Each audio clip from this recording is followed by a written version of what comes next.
So what we are going to do now is we are going to create some service load cases. So we'll go back to define load combination, and to save time I will just come to add default design combo and convert to users combination. So I'll just create for my concrete frame, click OK.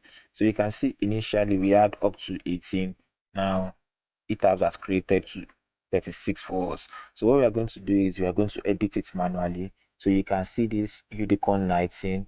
So I'll modify it and rename it. So I'll change my dead load to live and modify. Do the same thing for 20 and unicorn 20. So modify it, change this to 1, change this to 1. Because we are going to be using our service load for deflection checks. So modify this.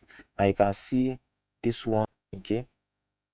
So 1, 1, 1. Click OK.